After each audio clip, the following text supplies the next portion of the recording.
ना तो कारवां की तलाश है, ना तो हम सफर की तलाश है। इस वीडियो में स्पॉयलर्स है। धुरंधर ने तेज और कितना करारा और कितना खींच के थप्पड़ मारा धुरंधर ने। संजय 30 साल से इस कैरेक्टर के लिए मेथड एक्टिंग कर रहा है। तुम ये समझ लो बात। क्या 26/11 नहीं हुआ? क्या पार्लियामेंट अटैक्स नहीं हुए? क्या कांदाहार हाईजैक नहीं हुआ था? हुआ है ना ये सब। हिंदुस्तान का सबसे बड़ा दुश्मन हिंदुस्तानी ही है, पाकिस्तानी तो दूसरे नंबर पे आता है। देश की रक्षा करने ऐसा ही तो आदमी जाएगा। और ही को भेज दूं, छप्पड़ फाड़ दिए इस फिल्म ने। तो भाई धुरंधर को रिलीज हुए 10 दिन से ज्यादा हो चुके हैं एंड माइंड यू गाइस छप्पड़ फाड़ दिए इस फिल्म ने। जिस पेज पे एडवांस बुकिंग चल रही थी, जिस पेज पे ओपनिंग डे आया था, जो कलेक्शंस आए थे, उनको इस फिल्म के 11वें दिन में एक्सीड करा है। फिल्म अपने सेकंड वीकेंड में फर्स्ट वीकेंड से ज्यादा कमा रही है। कब होता है ऐसा?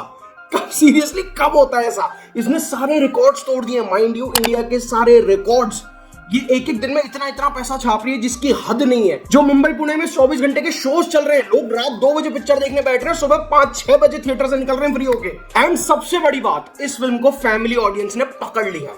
तो अब जो 700-800 करोड़ दिख रहे थे, वो आई होप, मैं दिल से चाहता हूं कि 1000 करोड़ पहुंचे। ये फिल्म एक एक कतरा डिजर्व करती है उस पैसे का, उस प्रेस का। तो वैसे तो कपिल शर्मा भी इस वीक अपनी फिल्म लेकर थिएटर्स में आया था, लेकिन ऑनेस्टली सही उसे थिएटर में जाके देखना थोड़ा I don't know man, strange feel होता है। मैं तो उसे नेटफ्लिक्स पे देखूंगा। अभी थोड़े दिन में वापस उसका नया सीजन आ रहा है शो का। वो घर में बैठ के मस्त कंबल में बैठ के गजब खाते हुए वो देखूंगा मैं। उसके लिए मैं एक्साइटेड हूँ, पिक्चर के लिए मैं नहीं था ना हूं। यार लास्ट टाइम हमने कब देखा था कि एक बॉलीवुड फिल्म को इस तरीके से सेलिब्रेट किया जा रहा है, इस तरीके से उसकी फैन थियरीज बन रही है, उसके बारे में आम जनता डिस्कस कर रही है। लास्ट टाइम शायद एनिमल या जवान के टाइम मैंने देखा था, ब्रह्मास्त्र के टाइम देखा था कि थोड़ी बहुत फैन थियरीज बन रही है कि शायद पार्ट 2 में क्या होगा, ये कैसे वर्ल्ड आगे बढ़ेगा। तो आज हम इस वीडियो में क्या करेंगे, देखो क्लियरली मैं तुम्हें बता दूं कि धुरंधर के नाम पे व्यूज आ रहे हैं, मैं तो इसलिए आया हूं। पर मेरे पास इंपॉर्टेंट बातें भी है डिस्कस करने को। अब फिल्म देखो ब्लॉकबस्टर तो हो चुकी है, लेकिन साथ ही साथ फिल्म को मिला है क्रिटिसिज्म, और फिल्म के साथ हो रही है कंट्रोवर्सी, और फिल्म को मिल रही है नेगेटिविटी। ले चश्मे खत्म हो गए और कह रहे थे चश्मे मेरे पास, तो इतनी बात तो डिस्कस कर लेंगे और शुरू करते हैं। बहुत बहुत स्वागत है आपका गपशप विद माथुर एंड कश्यप में। मैं हूं आपका अपना आलेख Ravi Mathur and let's discuss कि कितना तेज और कितना करारा और कितना खींच के थप्पड़ मारा धुरंधर ने कुछ लोगों को।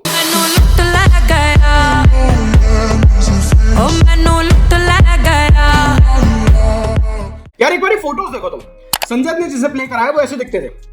Same goes for Akshay Khanna, same goes for Arjun Rampal end of course same goes for Madhavan. तो पहला पॉइंट मेरा यही है about casting and performances.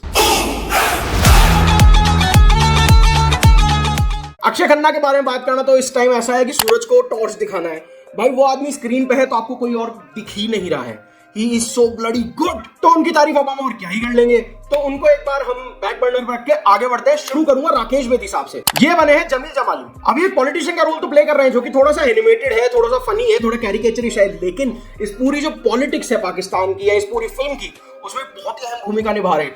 And mind you, यही ये आर्टिस्ट जीत जाता है कि आप कॉमेडी कर रहे हो, आप कॉमिकल वे में चीजों को प्रेजेंट कर रहे हो, बट स्टिल जहां पे सीरियस लगना है, जहां पे स्टेक्स हाई है, वहां पे आदमी वो भी फील करा रहा है। सेकंड है नवीन कौशिक एज डोंगा। मैंने इनको rocket Singh salesman of the year में देखा था, मैं इनको पहचान गया था फिल्म में देखते ही। थोड़ी थोड़ी जगह इनके सीन अच्छे लग रहे थे, इनको देखने में मजा आ रहा था, बट प्री क्लाइमेक्स में इनका एक सीन है ना कि बलोची नहीं मरते ऐसे, भाई मेरा निकल गया हंसा, मेरी बच गई तालियां। I was like fab scene लिखा है एंड फैब ही परफॉर्म करा है। देन दानिश पंडोरे जुजैर बलोच। देखो इस फिल्म में आपको लगेगा कि यार ये पीछे बैठा है, इसके पास कुछ ज्यादा है नहीं करने को। एक तो जितना दिया है बहुत बढ़िया किया है उस आदमी ने, उसका काम था रहमान डकैत को सपोर्ट करना पूरी फिल्म में, और वो वही करता दिख रहा है। बट मुझे ये पता है, जिन लोगों को इस कैरेक्टर के बारे में थोड़ा सा भी पता होगा ना, जिन्होंने हल्का बहुत भी पढ़ा है, उनको ये पता है कि सेकंड पार्ट में क्या फटेगा भाई ये कैरेक्टर, ये किस लेवल तक चला जाएगा, पागलपन की हद पे पहुंचेगा ये कैरेक्टर। देन अपनी कोरी मैम भाई है जुल्फत हसीन, जो कि रहमान डकैत की वाइफ बनी हुई है। बिना कुछ बोले और बिना कुछ ज्यादा करे, बिना कुछ ज्यादा दिखाए, उनके और रहमान डकैत के बीच में बहुत अच्छी केमिस्ट्री आपको दिखेगी, जो कि पता नहीं कितनी वर्कशॉप करी होंगी, कितना मेहनत करी होगी इन लोगों ने यार। अब मैं आ जाता हूं मेरे जो दो सबसे इंपॉर्टेंट पॉइंट्स है। एक है संजय दत्त। तो भाई मैं ये देख रहा हूं, लोग कह रहे हैं कि संजय ने तो संजय दत्त प्ले करा है। नहीं भाई, आप चौधरी असलम की लिटरली कोई भी पुरानी क्लिप उठा के देख लो इंटरव्यू की, चौधरी असलम वॉज संजय दत्त। संजय दत्त 30 साल से इस कैरेक्टर के लिए मेथड एक्टिंग कर रहा है, तुम ये समझ लो बात। इन्होंने शेर के मुंह में हाथ डाला है, इनकी नस्लें भी याद रखेंगी कि इनको कौन मिला है, और वो बिल्कुल चौधरी असलम की स्किन में उतर गया। अब तुम ये कह सकते हो कि उसकी पर्सनैलिटी ही इतनी मिलती जुलती है, तो यहाँ पे फिर कास्टिंग जीत गई भाई। संजय दत्त ने पिछले 10 साल से हिट नहीं देखी है हिंदी इंडस्ट्री में, एटलीस्ट केजीएफ को नहीं गिन रहा हूं मैं या साउथ की फिल्मों को नहीं गिन रहा हूं। संजय दत्त ने 10 साल से हिंदी इंडस्ट्री में हिट नहीं देखी है। फाइनली उस आदमी को किसी ने सही कास्ट किया, किसी ने सही रोल दिया, and Sanjay Dutt has always killed it यार। बाबा बाबा है भाई। बाबा की जब एंट्री होती है हवा हवा गाने पे, वो जब बंदूक निकलती है and Baba abuses and he says कि M4 कितना भागेगा, थिएटर इरप्टेड भाई, जनता पागल हो गई थी उस जगह पे। एंड फाइनल जो मेरा इसमें पॉइंट है वो है रणवीर सिंह। अब मुझे एक बात बहुत बुरी तरह खाए जा रही है, मैंने भी ये बोली अपने रिव्यू में कि it's not a Ranveer Singh film, it's Akshay Khanna film, which is true. Picture Akshay Khanna की है, अक्षय खन्ना पूरी पिक्चर खा गया है, लेकिन इसका ये मतलब नहीं है ना कि रणवीर सिंह ने कुछ नहीं करा है पिक्चर में। जो लोग ये कह रहे हैं कि रणवीर सिंह का तो काम ही नहीं था, रणवीर सिंह ने तो कुछ नहीं किया, रणवीर सिंह एक एक्सप्रेशन पूरी पिक्चर चला गया, नहीं भाई। आपने बार बार ये चीज देखी होगी, माधवन जी एक ही बात बार बार कर रहे थे कि नजर और सब्र। वो किसके लिए बोली जा रही थी बार बार बात? वो रणवीर सिंह के लिए बोली जा रही थी भाई कि सब्र रख, पार्ट 2 में तू फटेगा, तू तसल्ली तो रख। उस कैरेक्टर का काम है पीछे खड़े रहना, शांति से चीजें देखना। और एक जगह फिल्म में बोला भी है कि अगर तूने कुछ कर दिया ना दोस्त, ये पूरा मिशन खत्म हो जाएगा। तुम इस पे भी रणवीर सिंह को गाली दे लो, वो कांतारा वाली जो हरकत है उस पे तो होना है यार, फालतू बातों पे क्यों गाली देते रहे? तो बेचारा ने अच्छा काम किया है, उसकी जबरदस्ती तुमने बंबू कर रखा है। अच्छा, फालतू बंबू करने से मुझे याद आया कि जो मेरा अगला पॉइंट है विच इज नेगेटिविटी। ये जो फालतू में बोली जा रही है ना चीज, एजेंडा है, प्रोपेगेंडा है, कुछ चीजें हैं, मैं उन पे भी बात करूंगा, लेकिन क्या जो 26/11 हुआ वो सही नहीं था? क्या वो नहीं हुआ है? हुआ है ना, हम सबने वो दर्द फील किया है ना। अगर फिल्म हमें वो दिखा रही है, उसको डॉक्यूमेंट कर रही है अच्छे से, तो इसमें गलत क्या है? आप जबरदस्ती उसको बस प्रोपेगेंडा करके हटा दो सामने से, तो दैट इज नॉट राइट ना यार। वो कुछ झूठ तो दिखा नहीं रहा है। क्या 26/11 नहीं हुआ? क्या पार्लियामेंट अटैक्स नहीं हुए? क्या कांदाहार हाईजैक नहीं हुआ था? हुआ है ना ये सब। हाँ, एक तो चीजें मुझे भी महसूस हुई है। एक तो शुरुआत में जैसे एक माधवन साहब के कैरेक्टर को एक आतंकवादी कहता है कि हिंदू कौम बड़ी डरपोक है। अब वो डायरेक्टर ने क्या सोचा है, उसका क्या थिंकिंग है, वो उसके ऊपर है। मुझे थोड़ा सा अजीब लगा था सुन के। सेकेंडली भाई, माधवन साहब के कैरेक्टर को जब पता चलता है कि यूपी में काउंटरफीट नोट्स यानी नकली जो नोट्स हैं वो इन्फिल्ट्रेट कर गए, वो आ चुके हैं, तो ऐसे में अगर कोई भी सरकारी आदमी होगा जो कि एक ईमानदार इंसान है, जो कि अपने फर्ज को समझता है सबसे आगे, जैसे कि उनको दिखाया गया, जो कि वो है भी, लेकिन वो यहाँ पे कहते हैं कि काश ऐसा हो कि आगे जाके कोई देशभक्त नेता यूपी में आए तो हम कुछ कर पाए। ये मुझे बड़ा ऑन योर फेस लगा यार। मतलब ठीक है आदित्य साहब, आप सटल रखते हो अपनी चीजें, जो भी आपका दिमाग में रहती है कि मुझे ये दिखाना है, आप सटल करो, आप जो कर रहे हो दैट इज गुड। क्योंकि लेट्स बी वेरी ऑनेस्ट, आप झूठ नहीं दिखा रहे हो, आप दिखा सच्ची रहे हो, आप झूठ नहीं दिखा रहे हो। लेकिन जो थोड़ी थोड़ी चीजें आप इधर उधर छिड़कते हो ना, वो थोड़ी थोड़ी रखो, एकदम ऐसे ऑन फील करो, मुंह पे मत मारो हमारे यार। तो फिल्म में ना एक जगह डायलॉग है कि हिंदुस्तान का सबसे बड़ा दुश्मन हिंदुस्तानी ही है, पाकिस्तानी तो दूसरे नंबर पे आता है। ये मुझे बहुत सॉलिड लगा। एक तो आदित्य धर को ही भी चूका नहीं है भाई, आदित्य धर ने फुल धर के गुद्दी पीटी है सबकी।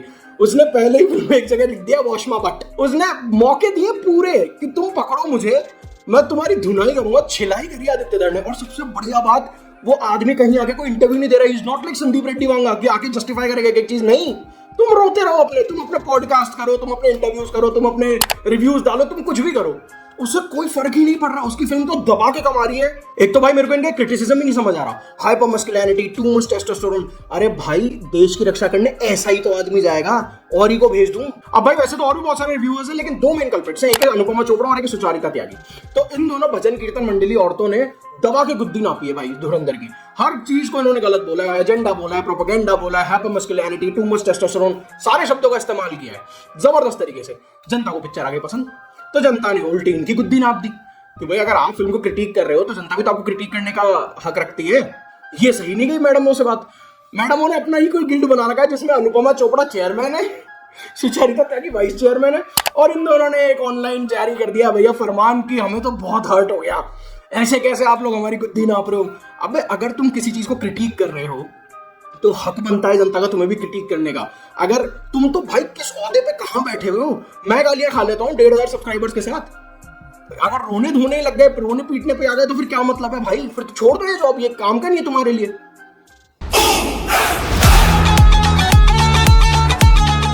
ना तो कारवां की तलाश है, ये कहां से गाना लेकर आया ये आदमी, इसे फिर क्रिएट करा, एंड उसके बाद भाई इसके जो बोल हैं, जो ये गाना कहना चाह रहा है, मेरा हौसला भी अय्याश है, ना हमसफर की तलाश है, ना कारवां की तलाश है। एक आदमी जो कि अपना सब कुछ छोड़ के, उसकी फैमिली भी रही होगी, प्यार भी रहा होगा, मोहब्बत रही होगी, दोस्त रहे होंगे, घर रहा होगा, देश है, सब कुछ है, सब कुछ छोड़ के एक दूसरे देश में चला गया जो कि उसके दुश्मन है, उसके बीच में उसे रह के उन सब लोगों के और अपना काम स्टिल करना, अपनी देशभक्ति को स्टिल इंटैक्ट रखना है और अपने काम पे ध्यान देना, किसी और चीज पे नहीं।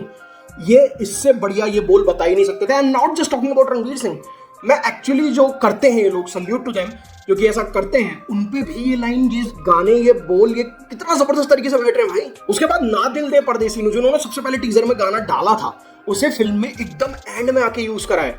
भाई आपने देखा होगा फिल्म में कि ये गाना ना रणवीर सिंह के लिए, ना उसकी हीरोइन के लिए, सारा अर्जुन जो प्ले कर रही है, ये गाना एक्चुअली पाकिस्तान में बैठे सभी लोगों के लिए था कि आपने इस परदेसी को दिल दे दिया, ठीक है, और अब टाइम पे आने पे ये धोखा दे रहा है। और जैसे ही वो क्लाइमेक्स में आके जब धोखा देता है, तब ये बैकग्राउंड में बजता है, ना दिल दे परदेसी नू तेनू नितदा रोना पै जाऊगा।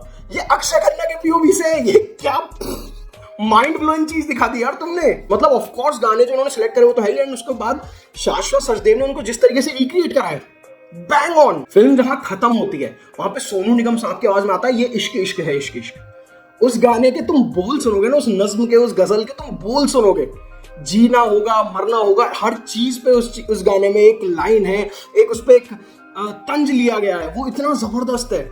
और उसको सोनू निगम की आवाज में आपने डाल दिया भाई, अब उस फ्लोड मेरा हो गया था, अब लाइक बस हो गया भाई, I am done with this film. ये तो कमाल ही कर दिया इन लोगों ने यार। एक चीज और भाई, फिल्म में एक जगह पे वॉशमा बट जो उनकी शॉप है जहाँ वो चाय पीने जाता है रणवीर सिंह शुरुआत में, वहां पे वो लोग अपने पुराने घर दिनों की, अपने घरों की, अपने परिवार की, अपने देश की बात कर रहे होते हैं। पीछे क्या बज रहा होता है, चुपके चुपके रात दिन आंसू बहाना याद है, हमको अब तक आशिकी का वो जमाना याद है। ये तो मैं पहली बार पकड़ भी नहीं पाया, ये तो मेरे से मिस ही हो गया। ऐसी ऐसी चीजें रखी हैं भाई फिल्म में। अब इस फिल्म की बात तो हो गई, अब आ जाते हैं हमारे पार्ट 2 पे जो थियरीज है कि पार्ट 2 में क्या क्या हो सकता है। तो सबसे पहली जो थियरी है वो है बड़े साहब। बड़े साहब कौन है, जो बार बार फिल्म में संजय दत्त भी मेंशन करता है, बार बार फिल्म में और भी कैरेक्टर्स मेंशन कर रहे हैं। बड़े साहब आखिर है कौन? क्या दाऊद इब्राहिम है, क्या अजहर मसूद है, या हाफिज सईद है? कौन है बड़े साहब? और बड़े साहब का पार्ट 2 में क्या होने वाला है? क्या अननोन गनमैन वाली जो चीज इतने सालों से चल रही है हमारी न्यूज में, क्या वो ये चीज दिखाने वाले हैं पार्ट 2 में? क्या वो होने वाला है फाइनली? क्योंकि उस चीज को तो स्क्रीन पे देख के भाई दिल खुश हो जाएगा, कसम से मजा आ जाएगा अगर ये चीज इन्होंने कर दी तो। दूसरी मेरी थियरी है कि क्या ये जो करेंसी प्लेट्स वाला पूरा एक इन्होंने एंगल दिखाया है, क्या ये पार्ट 2 में उसको डिमोनेटाइजेशन से जोड़ने वाला है? अब हम जानते हैं आदित्य कर की लीनिएज किस तरफ है, तो पॉसिबल है भाई, पूरी तरह से पॉसिबल है कि पार्ट 2 में वो भी हो। अब अगर वो होता है तो कैसे दिखाया जाता है, और वापस ऑन योर फेस होता है या धीरे से छिड़क दिया जाता है, उसके ऊपर है सारा। अच्छा, जैसे मैं पहले बता चुका हूँ कि इस वीडियो में स्पॉयलर्स हैं, तो रणवीर सिंह के कैरेक्टर का नाम हमें क्लाइमेक्स में रिवील किया जाता है, इट इज जसकीरत सिंह रंगी। अब इसको लोग जोड़ रहे हैं विद उरी। उरी में कृतिक उलाड़ी के कैरेक्टर का जो हस्बैंड था, उनका नाम बताया गया था जसकीरत सिंह रंगी, जो पंजाब रेजिमेंट में थे, उनकी डेथ हो गई थी। तो ऐसा भी बोला जा रहा है कि क्या ये उसका प्रीक्वल है, जो कि मुझे नहीं लग रहा है। मेरे हिसाब से डायरेक्टर ने सिर्फ अपने मजे के लिए किया है, ईस्टर एग टाइप। बाकी मुझे नहीं लगता कि ये कोई यूनिवर्स में इसको तब्दील करने वाले हैं। हाँ, धुरंधर अपने आप में एक यूनिवर्स हो सकती है, जो कि मेरा अगला पॉइंट है कि जितने कैरेक्टर्स अभी भी बचे हैं, जितने नाम अभी भी उस डायरी में है और बड़े साहब तक जाना है, मैं ऐसा मानता हूँ, मैं ऐसा चाहता हूँ कि ये 2 पार्ट में खत्म ना हो। ये ठीक है, एक अच्छा सा एंड दे दे पार्ट 2 में इस फिल्म को फाइनली, लेकिन ये आगे के लिए छोड़ें कि ये अननोन गनमैन यहाँ खत्म नहीं हुआ। और ऐसा तो है नहीं इंडिया का एक ही अननोन गनमैन है या एक ही धुरंधर होगा, और भी होंगे ना। इस यूनिवर्स को बड़ा करो भाई, और एक्टर्स लाओ बढ़िया बढ़िया, इसको फैलाओ, बिल्कुल ही निस्ते नाबूद करो, तबाही मचा दो। तो भाई मेरी तरफ से तो यही पॉइंट्स थे। ऑल इन ऑल मैं यही कहूंगा, एक बहुत अच्छी पिक्चर है, थिएटर वॉच डिजर्व करती है, और थिएटर में ही देखना डिजर्व करती है, फोन पे या टीवी पे घर पे नहीं। और सबसे बड़ी बात, एक 3.5 घंटे की फिल्म ने इतनी ट्रैक्शन ले ली है, इतनी जनता आ रही है लगातार देखने, लोग रीवॉच पे जा रहे हैं, क्योंकि जिस हिसाब से अब फिल्म पैसा कमा रही है ना सेकंड वीक में आके, तो वो तो भाई दिख रहा है कि ये तो रीवॉच का ही पैसा है। ये लोग दोबारा 4 बार आ रहे हैं, विच इज ग्रेट। और ये फिल्म डिजर्व करती है पैसा कमाना। अगर ये नहीं कमाएगी तो भाई कौन कमाएगी? एक दीवाने की दीवानियत, उसने भी कमा ही लिया 100 करोड़ यार, क्या बोलूं मैं।